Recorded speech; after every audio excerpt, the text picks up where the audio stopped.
In 2014, on a vacation in New York's Finger Lakes, Nancy and I, through random good fortune, met two amazing people. Robert and Betsy Eibert own a dairy farm. Bob also is a visionary outsider artist. Since then, the Eiberts have given us an insider's view of their beautiful world. On one rainy day, they took us to meet another couple of dairy farmers with a very cool side gig.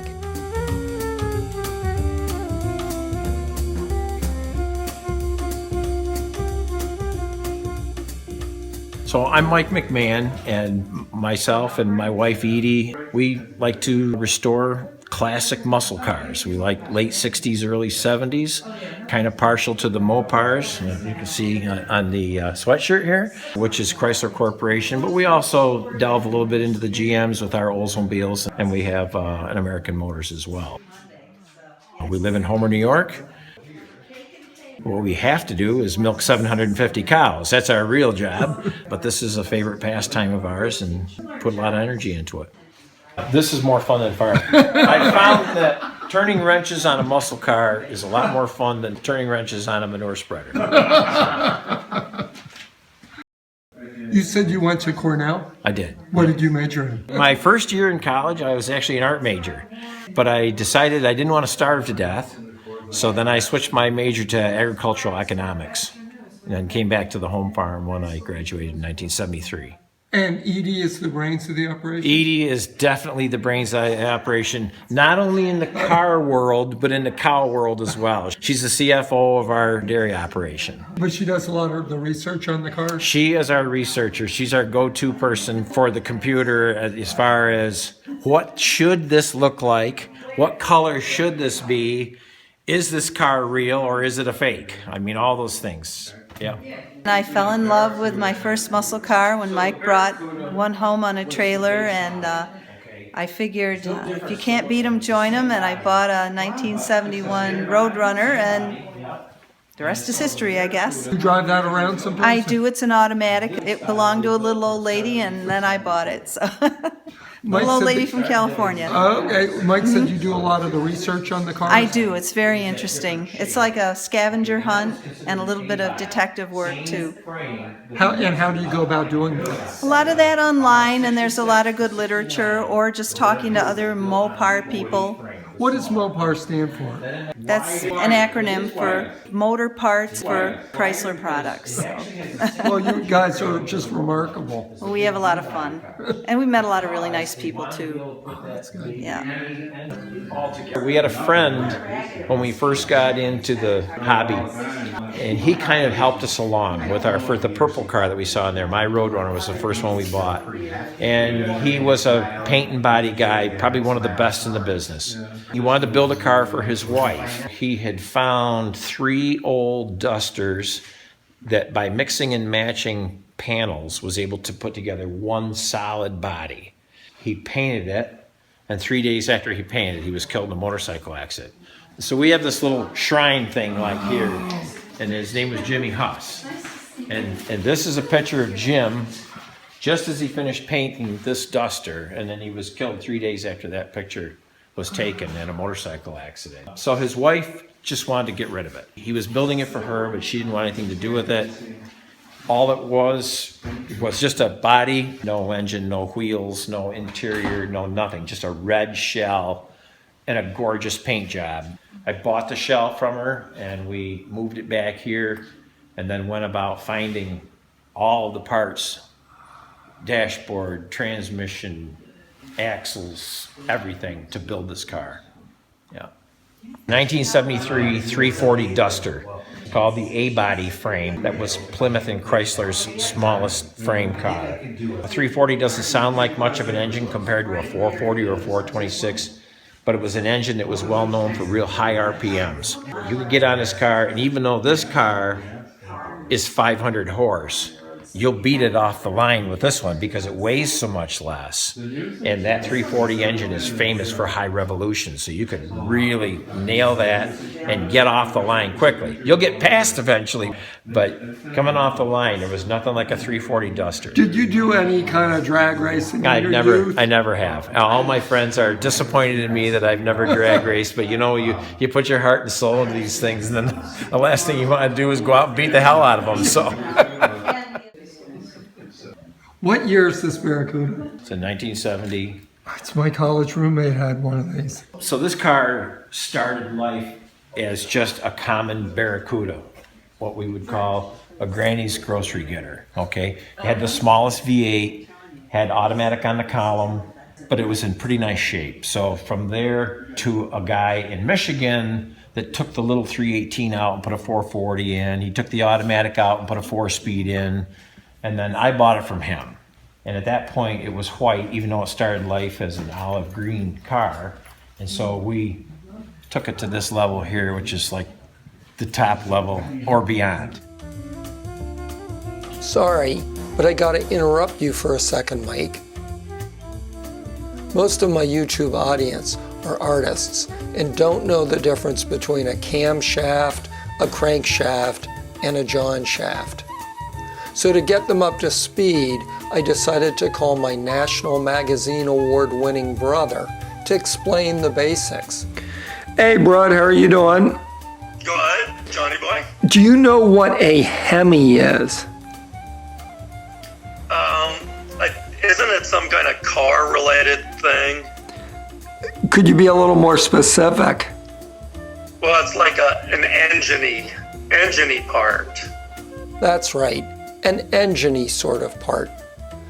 By doing some Edie-style web research, I found out that it is a modification to the sealing of the combustion chamber, giving it a hemispherical rather than flat shape makes for a much more powerful explosion.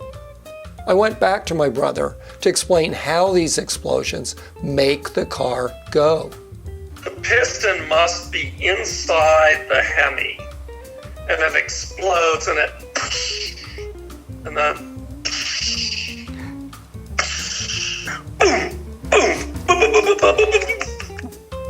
Now that my audience has mastered car science, throwing it back to you, Mike. This was a one-year color. In 1970, you could get a Plymouth in Panther Pink.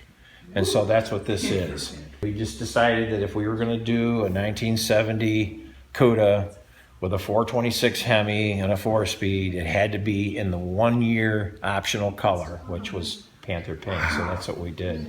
They had color names like Lemon Twist, Vitamin C Orange, Plum Crazy, Sassy Grass Green, just great names for very unusual and very bright colors. Panther Pink, Moulin Rouge.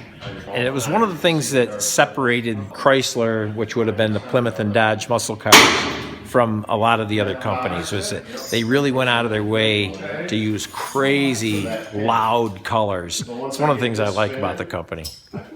So everything on this car is exactly the way you could have bought it in 1970. Every option you see is exactly the wing, the rear window louvers, leather interior, what we call the shaker hood. So it's not original, it's what you would call a clone. If you read the VIN number, like my wife can, and she can tell you, oh, this car's supposed to have a 318, and it's supposed to be olive green, and it's supposed to have a column automatic. You can't get anything past her because she knows all this stuff. Aficionados in the car world will come and read that, and they'll say, this isn't a Cuda, this is supposed to be a Barracuda. Oh, I know. But if this were a numbers matching Cuda in this color, it would probably be worth somewhere in the $600,000 to $700,000 range. Wow. Because they only built like 615 of them. So they're very, very rare. Guys like me just take one and make it. Because you can still get all these options and put together the car of your dreams, which is basically what it did. And they will pour you a 426 Hemi, which hasn't been built since 1971. So if you got the bucks, they'll make you a 426 Hemi. So, I mean, we could have bought a period correct one, Yeah. But you're really taking your chances because these engines were hammered. I mean, guys would get out there in the street and really beat on these things. So we decided that for about the same money, we could buy a brand new, old-fashioned, old-style 426 Hemi engine and not have the risk of maybe a spun bearing or any one of a number of things that could be wrong with it. How long did this one take? About 2 years. Yep. And then this is the poster that Edie made that we take with us to car shows. Tells the story. How did you learn how Well, to do this? by tearing stuff apart. And I do a lot of the repair on our dairy farm. I know how to weld. I know how to wrench things, and I just always loved these classic muscle cars from when I was in college. It's funny, you get younger people in here and they don't even know what American Motors is because Chrysler bought the company in 1978 because they wanted Jeep. This was American Motors' version of a muscle car, the AMX. I love the lines of it. It kind of looks like a Corvette had sex with a Mustang and came up with this, you know? So when we're building this car, when we first dragged it out of the swamp and brought it back here, it didn't have any of this on the top of the engine. It had that little chrome air cleaner up there on the shelf. Was sitting on top of the carburetor. We said, well, that's not right. Somebody stuck that on there. But we saw this hole in the hood, and we didn't know what that was about. So she researches it and says, there's some special air cleaner that goes on here. So we started searching, and we looked, and we finally found a guy in Ohio that had one of these. And I'm just talking this piece right here. Yeah. So I said to the guy, what do you got to have for it? And I said, remember, it was an $18 option in 1973. He goes, I know what it was. He says, I'll take $850. Well, and I said, I don't know. I don't think we can do that. And we tried to get him down the price. And he said, try to find one. He said, I took that off from my car when I bought it new in 73, and I put it in the attic. And I mean, it's like new. The rubber is supple. It's just like new. And he would not. So, gotta pay it. Gotta have it. We do these cars exactly the way you could have bought them in the day. Yeah. So these are chin spoilers. So I got a white rear deck spoiler, the white lines, and the white chin spoilers. Do you have a favorite kind of car? Everyone is a favorite until you get the next one. Oh, okay. yeah, I bet. Wow. Wow, look at that. This was just one of those ideas they took from NASCAR. It's cool. It doesn't really do anything. You know, you got your hood latch and all that, but hood locking pins were the big thing back in the late 60s and early 70s. So we strip the car all down here in this shop here, and then we take it to our body shop up on the hill, and then that's because you don't want to do body work where you do mechanical work. It's too dirty. All that grinding and dust and paint. So it turns out that Mik and Edie's toy shop has 2 locations. We're about to go up the hill to see where the body work is done. And we will see how, in some ways, muscle car restoration is a bit like taxidermy. What you end up with probably doesn't have a whole lot of the original animal still in there. When they buy the old car, it still looks like a car, but they strip it down about as far as you can imagine and then rebuild it. What's going on here is we're bringing an old muscle car back to life. Cutting out all the old rotted metal and replacing it with brand new metal. Like this empty space here, this is the floor pan. The old one's all been removed. And where did you get the floor pan? AMD. Yeah, they're all made Auto Metal Direct. Licensed, certified Mopar replacement metal. They buy the patents to be able to form and make these panels. Yep. It might pay you about $75 an hour. Give or take. We got to keep the lights on. I've had several accidents over the years with vehicles that we have on the farm, and Jay's done the work, and I just have all the faith in the world in this guy. I've seen his work, and he's one of the best in the business. So the metals are changing how they make them and the chemicals that are in them. A lot of your new car manufacturers require a silicon bronze weld versus a traditional MIG weld. If you don't use the silicon bronze, you have to use a weld-through primer, which burns the chemicals back into the metal that you're burning out to make it not corrode. How did you learn how to do all this stuff? Lots of research. Classes. I've been to a lot of different classes and paint schools and iCars. It's like a certification training like ASE has for mechanical, ASE certified mechanic. There's several different levels and different things that you can be certified in. iCar has the same thing as far as body goes. And where do you take iCar classes? They hold them in Syracuse, Binghamton. You can get online. Anybody can really register and go take an iCar class. So that's the important part, is not going all the way through. So when you put your new panel up here, you've got metal to weld back to.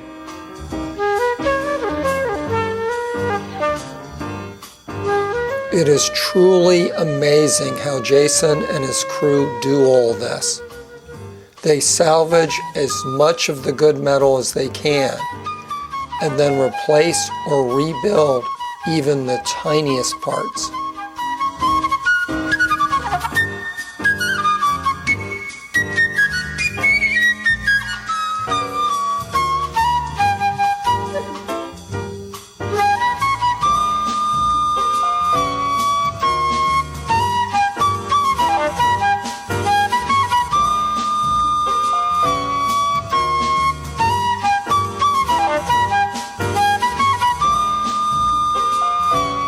All the while bracing the car's brittle exoskeleton.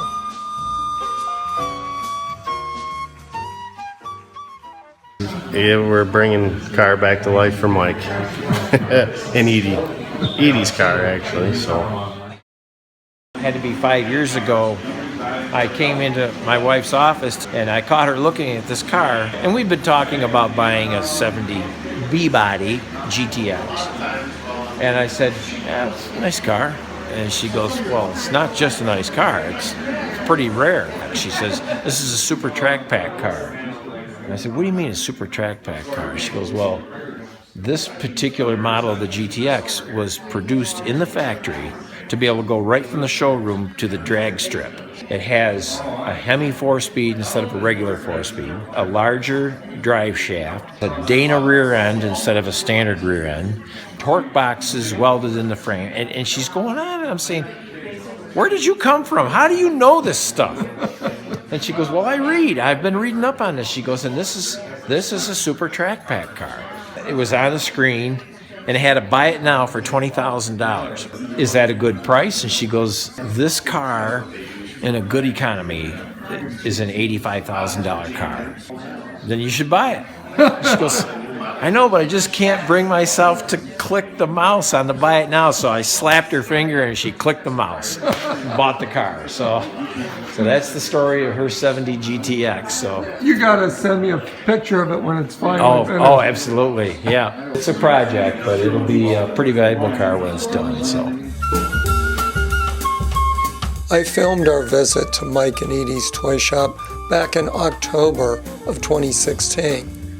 And Mike told me a couple days ago that the GTX still has a long way to go. Their perfectionism with these cars borders on obsessive-compulsive disorder, but the results can drive other people a little nuts as well. times have you been at a red light and had a beautiful college girl jump in the other side of the car and say, please take me for a ride in this? I said, are you kidding me? You don't even know who I am. Get out of here. That happens. She wouldn't leave till I went around the block. And then she finally got out. I said, I'm telling your mother what you did. She goes, you don't even know who my mother is. There's car shows all summer. Every weekend you can find a car show somewhere in New York State.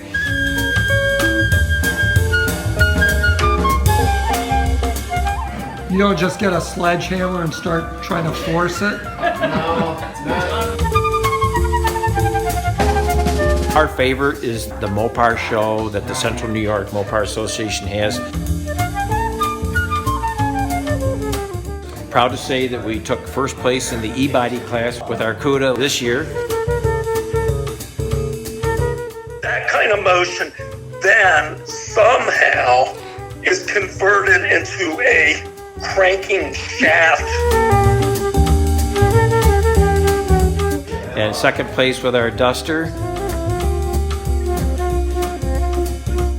So what we have to do is we drill the metal around the spot weld and actually dissect the car. And second place with my wife's Roadrunner. And second place with our American Motors, because they're allowed to show in Mopar shows. Here's the real mystery. How can you go in reverse? Actually, there's an even greater mystery. Even though he only studied it for 1 year, why has Cornell not yet given Mike and Edie honorary art degrees?